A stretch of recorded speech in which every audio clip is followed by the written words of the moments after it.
We are Pro Cannabis Media.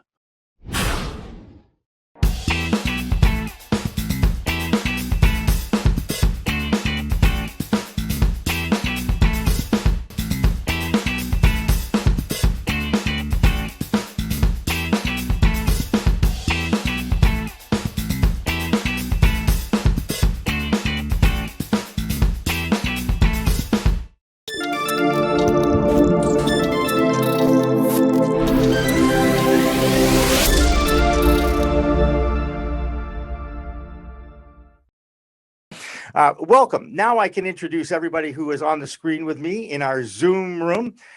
One who does not need any introduction to the subscribers of Pro Cannabis Media is Debra Borchardt from the Green Market Report. Hi, Debra. How are you? Hey, Jimmy.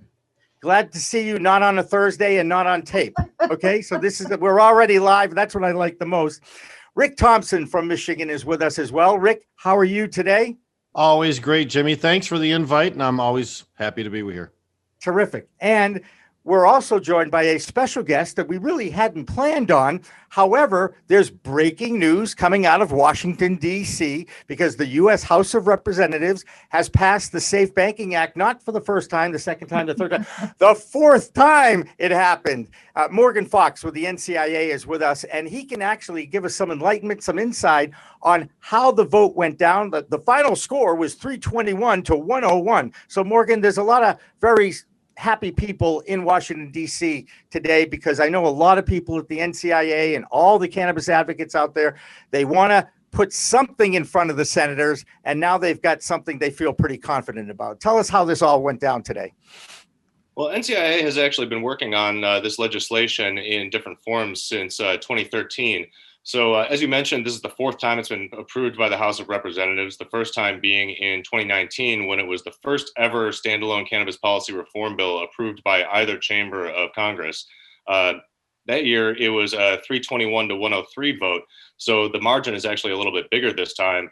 And this time, we actually had a majority of Republicans that voted in favor of this legislation. So, I mean, I think it's really indicative of the steady sea change that we've seen just year after year in cannabis policy reform. I think another benefit is that this time it happened a little bit earlier in the year and a little bit closer to reintroduction than it did last time, which really gives the Senate a lot more room to work on this bill for the remainder of the calendar year, if not the remainder of the current session. So we're incredibly happy, and we're very hopeful that Senate Banking Chair Sherrod Brown will start considering this bill and take it up for either hearings or markups in the very near future.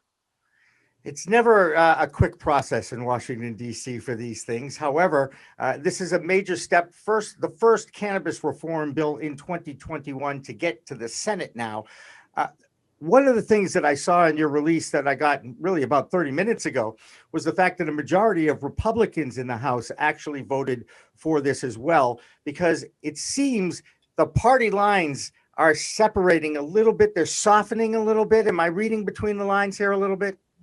Well, I think it's a couple of factors. The first being that there are now more red states that have or are in the process of implementing regulated cannabis markets and whose constituents would directly benefit from passage of the Safe Banking Act into law. I think a second factor is that the elections in November showed Republican lawmakers that their bases increasingly support ending federal prohibition, as well as incremental forms of cannabis policy reform, and are starting to realize that there are going to be political consequences if they stand in the way of such reforms. There you go. Debra and Rick, if you have a question you'd like to ask Morgan, this is kind of a free-for-all, an open forum for talk. So if you'd like to ask a question, you don't even have to raise your hand, just jump in or say, Jimmy, shut up, and I want to ask a question. Well, Morgan, I would be curious to know what you think the reception is going to be in the Senate, because the House has always been the easy place to go. We always got stuck with Mitch McConnell not wanting to put it to a vote in the Senate. But even if it got to that point, do they have the votes or do they have the willpower to get it passed? I think so. I think one of the major points that kind of makes it a little bit tricky is that while the Safe Banking Act does enjoy bipartisan support in the Senate, and has, I believe, at last count, something like 32 or 33 co-sponsors. There's much more appetite among Senate leadership for more comprehensive descheduling reform, particularly from Majority Leader Schumer. He has expressed support for this bill, but has also said that he wants to bring this at roughly the same time as his more comprehensive reform bill. Whether or not that's actually feasible depends a lot on politics and other issues that might be going on that aren't cannabis related. But I think that at the very least, the support exists for us to start having markups and hearings on the Safe Banking Act to get this bill moving and get the process going for consideration for an eventual floor vote, hopefully this year. And, I think that even the most, diehard Democratic supporters who are really only interested in comprehensive reform will eventually see that, this is a step in the right direction that does have positive implications for small businesses as well as for general fairness in the industry. I mean, it's clearly not as far as we need to go. There's a lot of work to be done. But if it looks as if comprehensive reform is going to be impossible to get across the threshold this year, then I really foresee a lot of support getting behind the Safe Banking Act for passage this year. Morgan, we're going to we're going to accomplish this financial reform without changing Schedule 1 status of cannabis. There are a lot of other reforms that Schumer talked about that could potentially take place without changing the schedule. Is this just one of a whole package of bills that we're likely to see covering different subjects emerging from the legislature this year? Well, the subjects that I really see the Senate or really Congress in general dealing with, aside from banking, are other incremental things like research and access for veterans. There hasn't really been too much discussion about standalone 280E reform, and hopefully we'll see the reintroduction of bills that would allow cannabis businesses, particularly those owned by women and people of color, to be able to access the Small Business Administration programs that support small businesses in other fields. There are obviously a lot of things that a larger comprehensive descheduling bill are going to cover that we're probably not going to see in piecemeal or incremental legislation. And that's why we need to keep working until we get those comprehensive bills passed, because those are going to address a lot of things like expungement and providing funding for community reinvestment and other forms of restorative justice that are probably not going to be dealt with on a standalone basis individually, and will have to be part of a much larger bill. We're also going to have to see regulatory structure and taxation being dealt with in comprehensive legislation as well. But regardless, getting safe banking, I think, is going to go a long way towards helping out a lot of businesses in this area and helping reduce the costs associated with not having bank accounts or other financial services, allow access to traditional lending, increase public safety, as well as transparency. So it's clearly a step in the right direction, and one that I think will actually help us get either incremental or comprehensive legislation passed in the future. I've always said that every single time lawmakers are able to pass a cannabis-related bill, it makes it that much easier for them to pass the next one and vote yes on larger and broader bills. Debra, as someone who keeps an eye on the stock market and the cannabis stocks in particular, I'm going out on a limb thinking it might be a good day, a rally for them tomorrow, you think? I would expect so. We've seen that pattern in the past. I think also when you've got kind of the media focus on 420, that doesn't hurt either. The numbers have been strong from just about every angle, whether it's states reporting their numbers or just the types of sales figures that we're seeing. Akerna thought that we were going to start out the 420 weekend doing 85 million a day and ultimately finishing up the holiday with 370 million in sales. And that's a pretty huge number. So I think that I would expect that we'll probably see a pretty decent day tomorrow. And it is a celebration of all things cannabis, April 20th or 420 after the hour. And I think everyone on this call knows the origin of 420. So I'm not gonna go back and talk a little about San Rafael High School and the Waldos. I think we all know how it all started. But Morgan, I want to get back to you. Chuck Schumer he's a smart guy. He knows that tomorrow's 420. Is he going to take advantage of this in any way? We're not hearing anything like that so far. I was actually a little bit surprised to see this bill introduced or called for a vote this week. But times are changing. I remember when I first started out in this field, 420 was always the slowest day for policy, as everybody was focused on culture stories. Half the time I could take the day off and it wouldn't be a problem. But that's starting to change as the culture becomes more mainstream and more accepted, as the stigma around it starts to dissipate, and as lawmakers become less afraid of that association. Hey, Rick, why don't you enlighten us a little bit about your dinner last night? Because if there's one thing that has happened besides now 18 states moving towards legalization, we're starting to see prisoners who've been in jail for a long time for cannabis possession, nonviolent crimes getting released. And you hung out with a pretty famous one.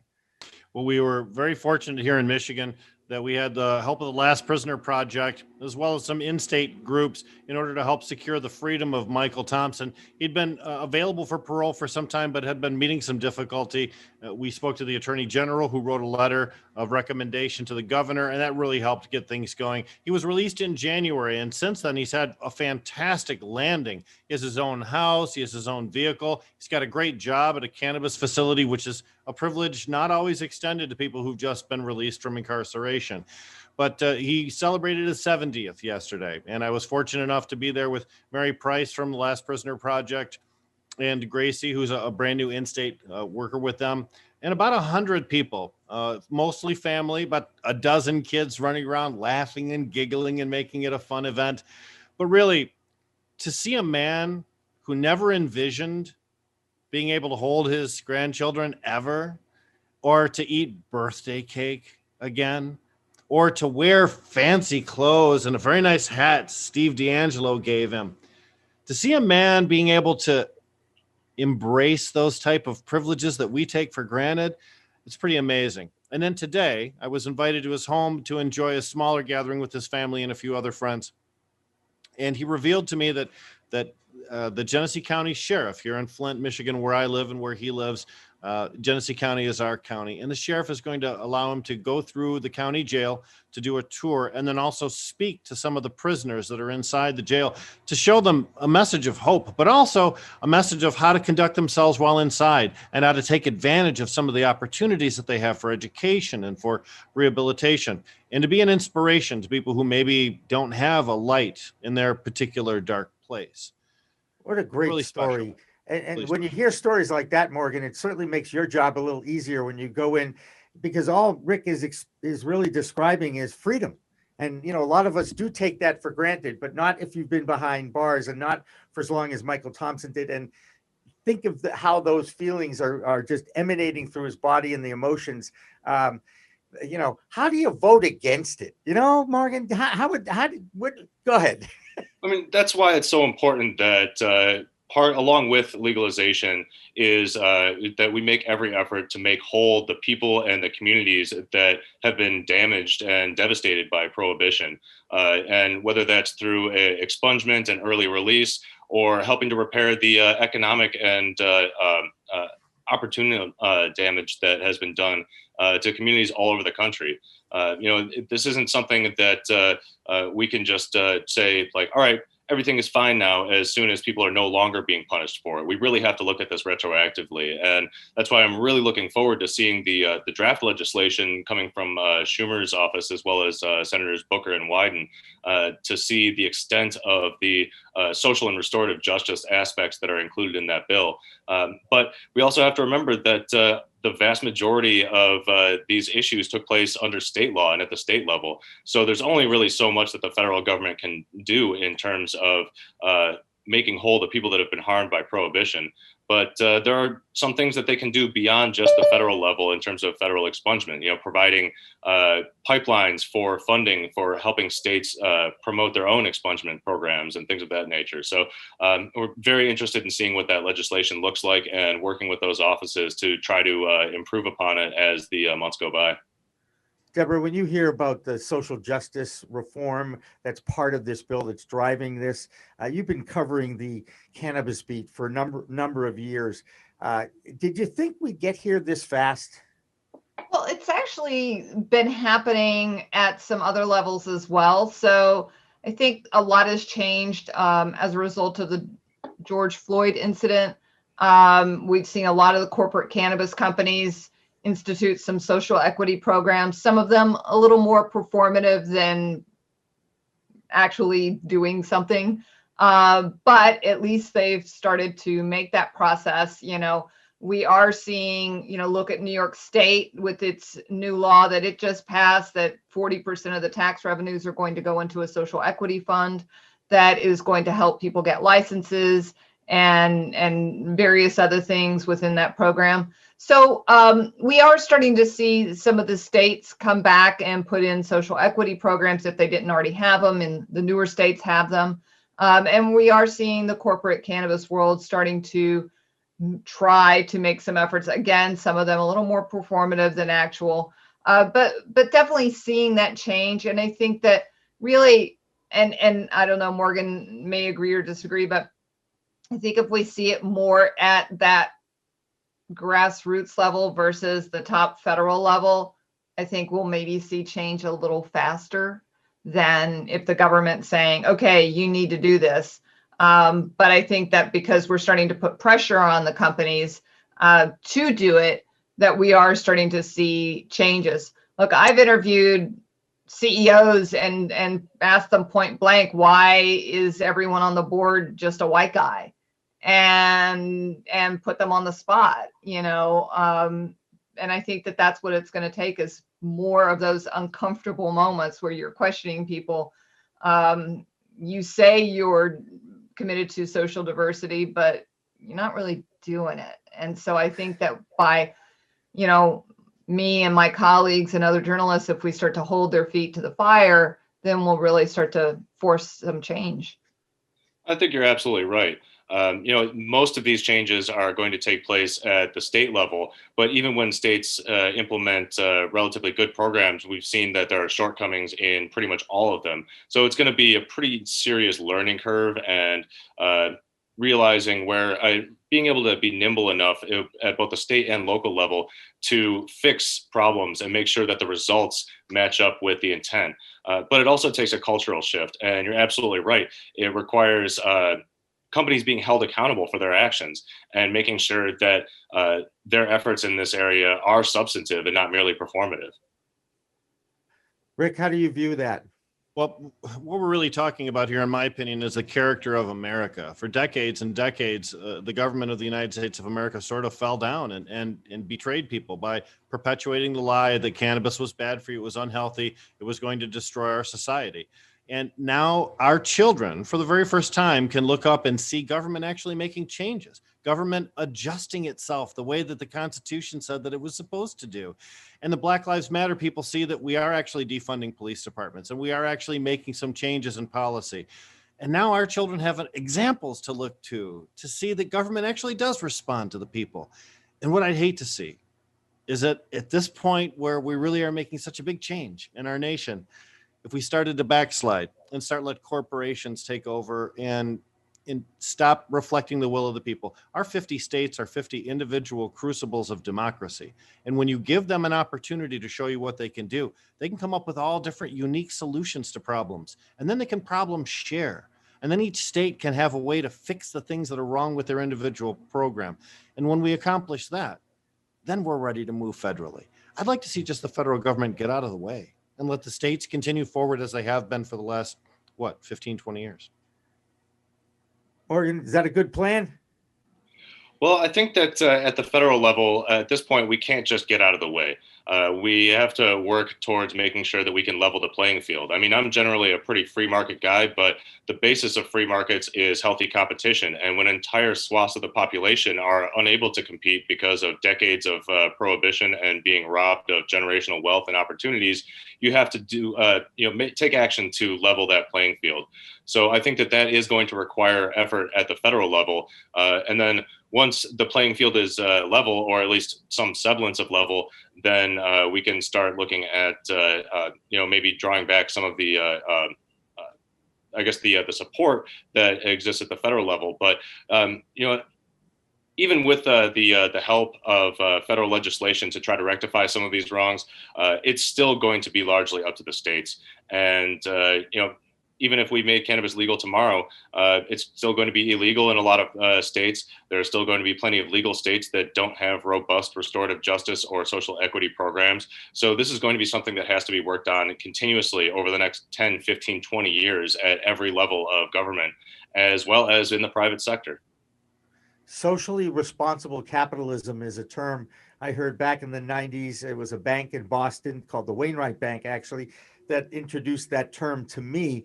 And here it is, 30 years later, and cannabis has an opportunity, and some of the bigger MSOs all have an opportunity. Debra, you outlined at least they're forming and talking about doing the right thing by those who have been most impacted on the war on drugs. I still pinch myself and that we're talking openly about this, that we've got 18 states now that have legalized adult use, that the most recent polls that came out, 69% of Americans are now favoring legalization of this plant. I'll be honest with you guys, I didn't believe I'd ever see this day.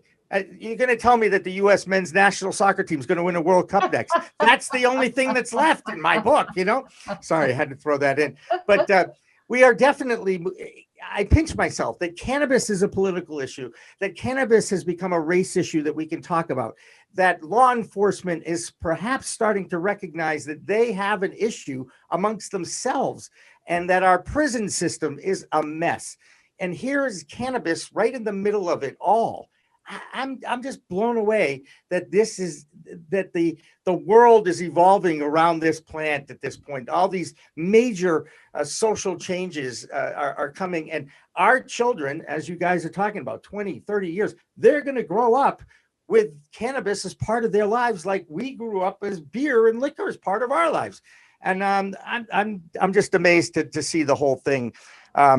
Debra, I want to make sure I go around the room here and let you guys have an opportunity to talk a little bit about what you're up to, and how long you've been doing this, and what the Green Market Report is all about. I want to give you an opportunity to talk a little bit about that, and also talk a little bit about the fact that we're now putting together a professional news video show that's about a 30-minute show every week. The whole thing blows my mind. Thanks, Jimmy. I worked on Wall Street for many years, and I left and got my master's degree at New York University. And from there, I went to work at TheStreet.com with Jim Cramer, and I was there for about 8 years with Jim. And during that time, I did start covering cannabis, but really in the early days of the dodgy pot stocks, as we like to call them. And those were companies that would just put the word cannabis or marijuana in their name, and they had nothing to do with cannabis or marijuana. And the stocks were going up 1,000%, and it was crazy. But they were sketchy, but it was great. It was like catnip for a journalist, because it was sketchy people and crappy companies and poor, small retail investors getting ripped off. And that's when I started covering it. But, back then, 2013, mainstream journalists just did not do that. And a lot of people questioned, whether I was ruining my career by choosing to cover cannabis. And honestly, even at The Street, I couldn't cover cannabis until all my other work got done. I did it at the end of the day. So I fast forward, I left and was freelancing. And even after freelancing for a couple of years, I still wasn't pleased with what I saw. I was working with Seeking Alpha and Forbes, and even Forbes just still wanted me to cover it from a 30,000 level, approach, the 10 best edibles, or edibles are the hottest things, on the market, when they had been out for years. And so that's why I started Green Market Report, because I really wanted to cover cannabis the way any other industry would have been covered, and covered with respect and sincerity and seriousness. And also, like I said, holding those CEOs' feet to the fire. I wasn't just going to be pushing out press releases from these companies and just repeating what they wanted me to say. I was going to dig a little harder and look a little closer at their numbers. So certainly COVID hurt us with the loss of in-person events. That was a big part of our company. I'm hoping that we'll hopefully get back to that in the fall. It does seem like, as the vaccinations are going around, The restrictions are dropping faster and faster. The problem though is the venues. The venues aren't really ready yet for us to come back. And I'm in New York, so that's really what I'm speaking of. So we'll see. We've been hosting a series of virtual events. We're real pleased with the website. Our page views have gone up. Our newsletter subscriber base has gone up. So we've held in. We're in our 4th year. It's been tough, I won't lie, but we feel like we have maybe outlasted others. I'm excited tomorrow for 420. I'll be doing a presentation with the Brooklyn's Cannabis Collective, and they're a group out of Brooklyn, obviously with the name, but unfortunately not doing it in Brooklyn, doing it virtually. But a great group of people who have been investing in cannabis, and so I'm looking forward to doing that tomorrow evening. Maybe next year in New York we'll get to have a real 420 party, but this year we can just talk about it. Right, and we've come a long way in a year that we're actually celebrating it socially distanced at this point and all that. Rick, tell me a little bit about what you're up to. I certainly know you've got a regular show. You've got a great following in Michigan. I had no idea that for 50 years that there was a party called the Hash Bash. You've enlightened me to that. We've been carrying it all week. Tell us a little bit about yourself and what's going on in Michigan. I'd love to do that, but Morgan, do you have time? I know you needed to duck out. He could duck out. Go ahead. I'll just disappear when I need to. We have another group coming in at 8:30. My nurses group are coming in. So Rick, you get to do the last minute or two, and then we'll say goodbye to Morgan, and I'll get rid of everybody, and I'll open up the everybody's on hold. It's great. I'm getting my text. I'm in the room. So whenever you go ahead, Rick. Sure. Of course, I've been doing this for about a dozen years or so. Started off publishing a magazine in Michigan, the Michigan Medical Marijuana Magazine, and started with a distribution company. We ended up with a chain of 5 dispensaries across the state before law enforcement decided that was a bad idea for us to do that. And I've done a bunch of journalism since then, and I consider myself an opinionist.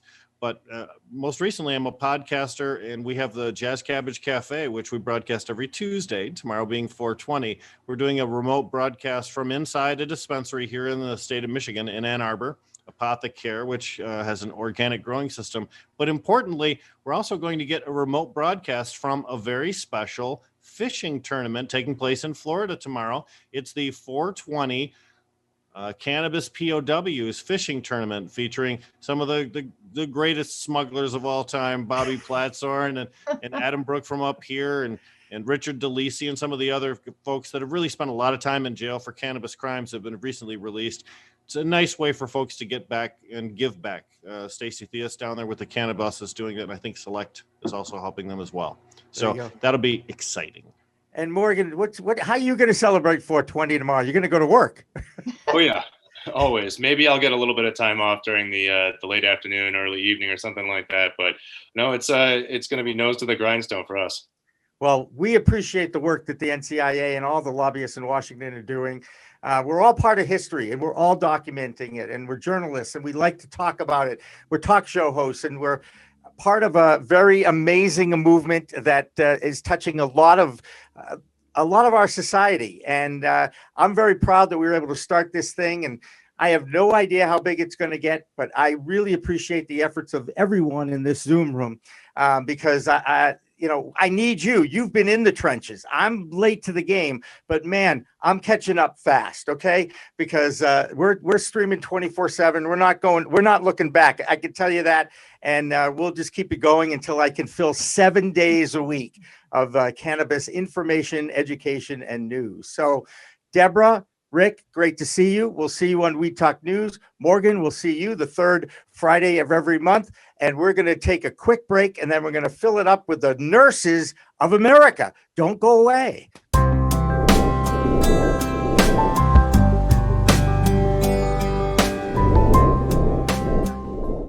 Pro Cannabis Media programming is available live and on demand on our Facebook page at Pro Canna Media, on Instagram at Pro Cannabis Media, on LinkedIn also at Pro Cannabis Media, on YouTube and YouTube Live on Pro Cannabis Media, Twitter at Pro Canna Media, and on twitch.tv/Pro Cannabis Media. So like, share, and subscribe to all of our content, newsletters, and shows live or on demand.